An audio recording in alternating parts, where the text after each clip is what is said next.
За Нью-Йорк хотноо зохион байгуулагдж байгаа нүүбийн дэд хэмжээний 77 дахь чуулга уулзалтанд ингээд Монголын талаас одоо хувьсаж буй боловсрол гэсэн энэ арга хэмжээнд оролцож байна. Тэгэхээр нэгдсэн үндэсний байгууллагын ерөнхий нарийн бичгийн дарга Антонио Гутеррешийн санаачилгаар энэ удаагийн одоо нүүбийн дэд хэмжээний уулзалтын хамгийн чухал сэдэв бол энэ хувьсаж буй боловсролдох одоо цахим шилжилтийн талаар энэ сэдвийг дэд хэмжээний уулзалт болгож ингээд зарлж байгаа. Тэгээ манай Монгол улс яг нүүбийн гишүүн орны хувьд бол бас энэ дижитал шилжилт буюу цахим шилжилтийг боловсрол дээр ер нь хэр зэрэг амжилттай хийж байгаа юм бэ?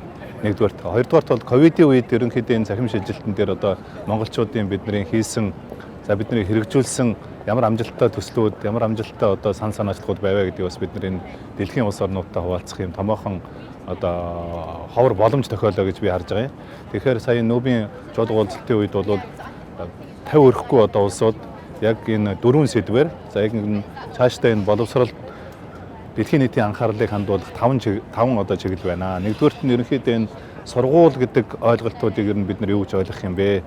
За энэ сургууль дээр байгаа одоо явуулж байгаа энэ үйл ажиллагаа сургуулиас одоо хүмүүс хүүхдүүд мэдлэг авах, тэгээ мэдлэгээ түгээх одоо энэ арга хэмжээг ер нь яаж зохион байгуулах хэрэгтэй. Энэ хичээл цаашдаа ер нь энэ танхимын хичээл, танхимын бус гэдэг одоо энэ хайбрид буюу одоо холимог хэлбэрээр явуулах юм зайлшгүй шаардлага үүсэж байна гэдэг нэг ийм шинэ концепцүүдийг нэгдүгээр бид нар ярьж байгаа. За хоёрдугаар асуудал бол энэ багшийн хөгжлийн асуудал. Ерөнхийдөө энэ дэлхийн нийтээр одоо багшийн дутагдал маш их байна. Нэгдүгээр, хоёрдугаарт бол энэ багшийн боловсролд гүйцэтгэж байгаа үүрэг оройлуудыг шинжлэгдэж байгаа юм байна. Одоо бидний нөгөө анги танхимд орж ирээ самбарын өмнө одоо багш нар хичээл заадаг биш. Илүү багш нар хүүхд бүрийн хэрэгцээ, хүүхд бүрийн өөрмөц одоо тэр сурах хэрэгцээ энд одоо тэр хэрэгцээг дэмжсэн, тэр хөгжлийг дэмжсэн, тэр арга зүйг дэмжсэн ийм шинэ одоо хандлагууд бий болох хэрэгтэй юм байна гэдэг нэг ийм зүйл ярьж байна. За 3 дугаар асуудал бол энэ хичээлийн хөтөлбөрийн асуудал. 21-р зууны одоо иргэдийг бид нэр одоо ямар ур чадвараар, ямар мэдлэг ур чадвараар одоо төлөвчлөөр сурах хэрэгтэй юм бэ гэдэг асуудал. Энэ бол одоо ковидын үед ч гэсэн маш чухал сэдэв болж байгаа. Тэгээ энэ асуудлуудаар бас тодорхой улс орнууд туршлагаа хуваалцсан асуудал болж байна. За 4-р буюу одоо 4-5 дугаар асуудал бол энэ боловсролын цахим шилжилтүүд, за боловсролдох энэ санхүүжилтийн асуудлууд, боловсрол зарж байгаа $1 бид нар яавал одоо өрөөгөөжтэй, бүртээмжтэй, чанартай боловсрол олгох вэ гэдэг талаар одоо улс орнууд бас туршлагаа хуваалцсан одоо ийм арга хэмжээ болж байна. Гэхдээ энэ арга хэмжээ бол бас ганцхан Нью-Йоркийн одоо энэ нүүбийн арга хэмжээний үеэр зохион байгуулагдаад өнгөрч байгаа арга хэмжээ биш.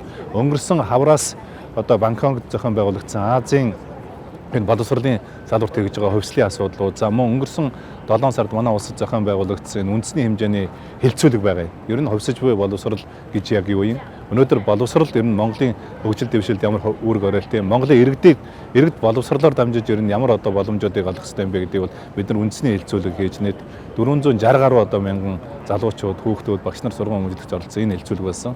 За энэ хилцүүлгээс гаргасан зөвлөмжийг бид нар Парист одоо энэ 10 сард 9 сард одоо Парист хэлэлцүүлсэн байгаа. За ингээд өнөөдөр ингээд энэ 9 сарын сүүлд одоо бид нар Нью-Йоркт хүрэлцэж ирж Монгол улс яг одоо өөрийнхөө хийж байгаа цахим шилжилт буюу хувьсан буй одоо боловсролд хийж байгаа одоо шинэ туршлагуудаа бид нар ярилцлаа. За тэгэхээр бидний дэлхийн нийтээр ярьж байгаа зүйл бол өнөөдөр хүртээмж гэхээсээ илүү одоо чанартай боловсролыг бид нар яаж хүүхд бүр төрөх вэ гэдэг энэ том сорилтын өмнө байгаа юм байна. Тэгэхээр Монгол улс ч гэсэн өнөөдөр энэ боловсрол зарж байгаа мөнгө манайх одоо дотоодын нийт бүтээгдэхүүний нэг 4.5% бас одоо баггүй мөнгөийг зарцуулж байгаа. Энэ мөнгө өнөөдөр яг хүртээмжтэй, үр ашигтай, хүүхэд бүр төрсэн чанартай боловсролыг олох энэ санхүүжилтийн тогтолцоо одоо мөн байна уу гэдэг дээр бас бид нар нэлээд тойрч бас нэлээд ярилцлаа. Тэгээд манай энэ хуралд Дэлхийн хүн амын сангийн одоо тэргүүлэх улсууд, за мөн одоо нүүбийн байгууллагууд, ЮНЕСКО, ЮНИСЕФ нүүбийн одоо ЮНЕСКОгийн олон том одоо захирлууд, удирдах ажилтнууд үргэлжлэж ирж маш их